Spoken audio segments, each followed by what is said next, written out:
Hey everyone, welcome back to my channel. Today's video is one that you love to watch, and that is the Never Seen It series. In this video segment, I give you my thoughts about movies that I've never seen before in my entire life. Do I love them? Do I hate them? And do I recommend them to you? I always start with the best of the batch and end with the worst. Everything else falls in between. And this video is actually the Oscar edition because I dedicated myself to watching nothing but Oscar-winning and nominated films because the Oscars are this coming Sunday. And you know me in award season. I love it. I'm a sucker for it. So nothing but Oscar films. So let's get started with what did I enjoy the most? And it may surprise you.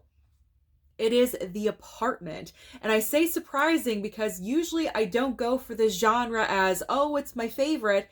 But I just really enjoyed this movie. I kind of fell in love with it. It is a black and white film. Jack Lemmon, Shirley MacLaine, they have great chemistry with one another. It was so nice and enjoyable to see Shirley MacLaine when she was younger as an actress and how far she has grown as an actress. It's just so incredibly nice. There's nothing special about this movie, and when I say that, I'm referring to there's no CGI, there's no special effects, there's no gunfights, there's no shootouts, there's no aliens or sci-fi. It's just a regular movie. It's just a regular movie with a very basic plot line, and I had a great time with it. It does have a couple of dramatic moments, which is great to have because you don't want a straight, funny, movie all the way through. To have a little bit of that drama element is nice to have, and I just really enjoyed this movie. So this was my favorite of the batch. Definitely pick this up on 4K. It's coming out on Tuesday. Now, it was supposed to previously come out, I believe, last week or the week before, but it got delayed. So it's right now scheduled for this coming Tuesday, the 29th. Pre-order it right now on Amazon for your 4K format because you're definitely going to want to add this in to your physical media collection. Trust me. Order it. Pre-order it now. Order it. All right, next up is one starring my girl Kate Winslet, and that is The Reader. Whew, this is a heavy movie. Okay. I kind of knew the basics of this movie going in, but I didn't really know about the twist, the 180 turn that it was going to take. Not really a twist, but the direction of the movie. So when this movie does start, it's all about Kate Winslet, and she develops a very twisted and wrong sexual relationship with a 15-year-old boy, but they do have a love for one another. You can tell. But then the movie kind of takes a turn halfway through, and it's about her on trial for her involvement in the Holocaust.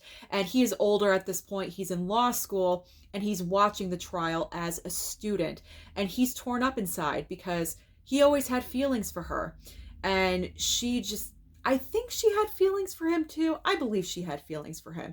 But this movie as a whole was just a wrong relationship overall. Kate Winslet won her Oscar for this movie for Best Actress, and wow. This is not one of those movies where you can go to all the time where you're like, I'm in a great mood. I want to watch a movie. Let's watch The Reader. It is not like that. You will not be grabbing The Reader all the time. It's a very serious subject. It's a very wrong situation with her and the boy, but you kind of want it to work at the same time. Like, it's wrong, but you kind of want it to work. So this is a very powerful, strong movie, as most Oscar nominated and winning films are. So The Reader, do I recommend? Yes, I do. It's probably going to be like a once or every couple years watch for me. I can't watch this movie all the time, but because I'm such a big Kate Winslet fan, I'm definitely happy to have this in my collection. If you are too, then I do recommend you add it in there. All right. We got through that one. All right, next up. Watched this one last night with Mom Blu-ray, and that is A Beautiful Mind. The true story about John Nash and his wife, Alicia, played by Jennifer Connelly. The one word that I use to describe this film is tragic. Very tragic tale, because imagine being a prisoner inside of your own mind, having hallucinations and delusions, but you are a genius. It's just an incredible, epic tale where you can't even believe it's real, but it is. This is one of the best biopics that I've seen. Russell Crowe's performance is absolutely incredible and amazing, but it's also a story about the power of love, because she stayed with him, But they did divorce. I did some research. They did divorce, but they did reunite. But tragic because they both were killed in a car accident in 2015. But if they were to go, I'm glad that they went together because they had the true love there. The true love was there between them the entire time, and he couldn't live without her. I don't think he could not live without her. So A Beautiful Mind, amazing film. Ron Howard directed this. I don't usually gravitate towards his movies for some reason. I don't know why, but this one might be changing my mind. This one might be. So enjoyed this one because I do love a great biopic, and you know the Oscars are all about those biopics. All right, let's move to something a little lighter, shall we? It's getting way too serious. All right, Sideways. Now with this one is difficult to talk about because I fell asleep once and I fell asleep twice in the same exact spot, pretty much. I was there when the guys started off the road trip and they got somewhere, and can I talk today? Right before the ladies are introduced, that is when I fell asleep both times. I'm not really sure why. And then I would wake up, I would rewind and try it. It couldn't happen. I fell asleep again. So I've missed bits and pieces of Sideways, but from what I saw, I did enjoy it, and I enjoyed the chemistry between Paul Giamatti and Thomas Hayden Church. I believe them to be best friends, best buddies since college, I believe. And I want to watch it. I do. I was just tired. I don't know why. So Sideways, I can't really tell you if I recommend it, or I kind of think I would recommend it because I was enjoying it. I was. And then I just, the sleep caught me. So Sideways, I picked this up at Dollar General. If you find it out there, then definitely pick it up. I mean, for $4.95, you can't really beat that. All right, next up is Juno. Now, I have seen this a long time ago, probably when it first came out or so, but it's been so long. After a certain amount of time, it goes back into never seen it because I got to refresh my brain.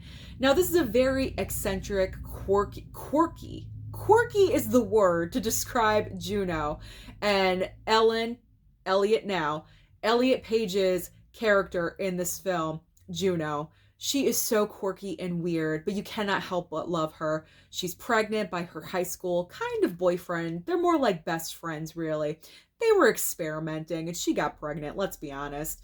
And this movie is all about her wanting to give up the baby, making the decision of what she wants to do. She finds a couple played by Jennifer Garner and Jason Bateman, and the story goes on. I will not, say anything further in case you haven't seen this movie, but it's one of those, I guess, coming of age films in a weird way, written by Diablo Cody. I enjoyed this movie. It's a great quick watch because most Oscar films are over 2 hours. 90 minutes or 98 minutes. Great short watch. So if you need something quick, pull out Juno. This is a good one. All right, let's go back to the heavy stuff. We got Mass. Whoo! This one is so heavy. I was hearing a lot of different things about Mass. The performances were amazing. I was like, I have to pick up this title. It just sounds incredible. This is one of the hardest watches because you have two couples meeting at a church because obviously you can tell they've been going to therapy. And the reason being is because one couple's son killed the other. And I believe it was in a shooting. I believe. And that's just the reality of our country these days. And it's about two sets of grieving parents. You have anger, you have sadness, you have hate, you have remorse, all of these different feelings that both of these couples are dealing with at the same time, coming face to face and facing each other and expressing their emotions and how they're dealing with it. And it's very, very heavy and very dramatic, but this is one of the best movies. So I do recommend picking up this title. Again, the rewatch factor, not huge, but the quality of the movie, you're going to want this in your collection. If you don't want to get it at full price, wait until it goes on a sale for like $10 and then pick it up. You need to have this. This is reality these days. This is real. So when you factor that in, it's kind of eye-opening of what parents are dealing with and how they're dealing and how they're expressing. It's just another tragedy, another tragic watch, but it's It brings out the emotions. I'm going to shut up now about that one. Okay.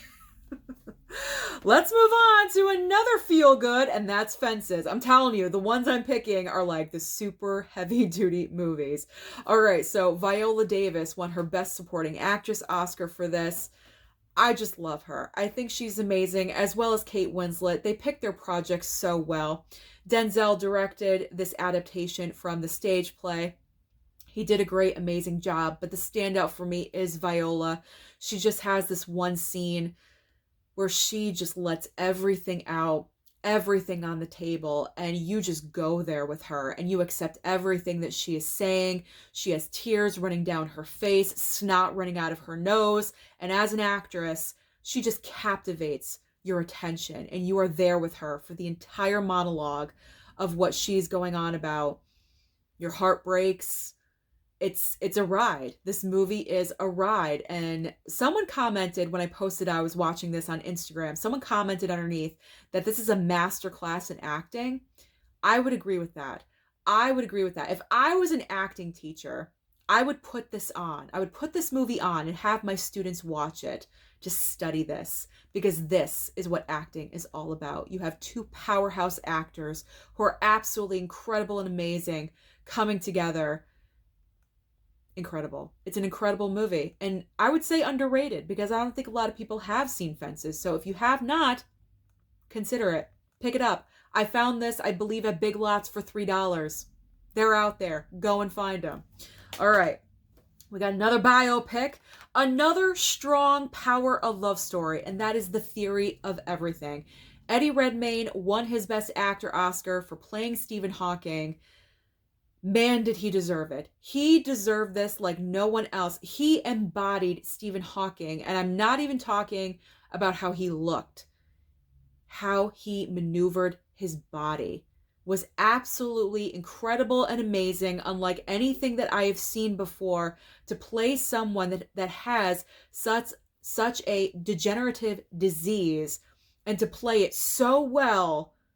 Absolutely incredible. And obviously it's based on true events and true story. That makes it even more incredible. But again, the power of this love. These two loved each other until it wasn't enough. And they went their separate ways eventually. But the love was there. Great movie. It doesn't feel long. It's over 2 hours, but it takes you on a very enjoyable ride. I do highly recommend. A lot of these I am recommending because they are great movies. So The Theory of Everything, yes indeed. Pick it up. Great biopic. Okay. 2 left. You know I gotta have a Martin Scorsese in there somewhere. And I chose The Age of Innocence. A Criterion I enjoyed! Oh my god, a Criterion I actually had a good time with. The Age of Innocence, directed by Martin Scorsese. I guess this was a book. I did not know this. So it is about Daniel Day-Lewis. He is engaged to Winona Ryder's character, Michelle Pfeiffer. The Pfeiffers in this movie. And she plays Winona Ryder's cousin. But when Daniel Day-Lewis meets the cousin, Michelle Pfeiffer, he kind of starts to have feelings, and she starts to have feelings back. So it's a very, very illicit romance of what could never be. This can't happen. No. This is way back in the day. When was this? I do not know the year, but long time ago.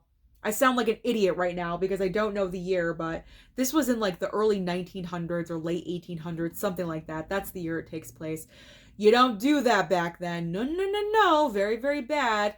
Kind of like Love, Unrequited, What Could Never Be, one of those stories. This was I hate to say a great watch because it's not a great topic, but entertaining.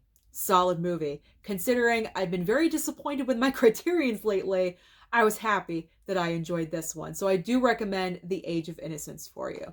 But there's always one that I do not care for, or I really hate. Now with this one, I don't hate it, but I'm kind of, with why it won Best Picture.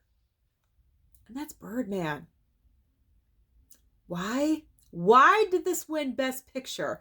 I would not have this much of a problem with it if it wasn't even nominated. If it was just a regular movie, I would say, wow, that was different. That was entertaining. Okay, it's a little weird and wacky, but I can roll with it. But when I think of Oscar nominated films and winning Best Picture, it's on a different level. For this to win Best Picture, I could not help but scratch my head at a couple of points because it just really surprised me that the Academy would award this with the Best Picture win. I am so confused by it.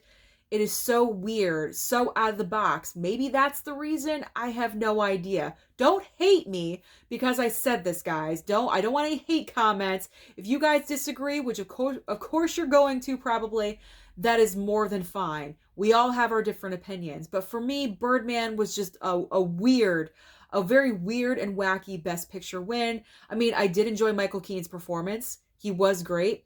Emma Stone, she was nominated for Best Supporting Actress, and I'm kind of like, why? She didn't really do anything that knocked my socks off. I wasn't really impressed with her performance here. I got to be honest. But I mean, Michael Keaton obviously was the standout for me. But again, why? So you know the movies that I'm not really that fond of or hate. You know what I got to do to them? I didn't really hate this one, so I'll just do this.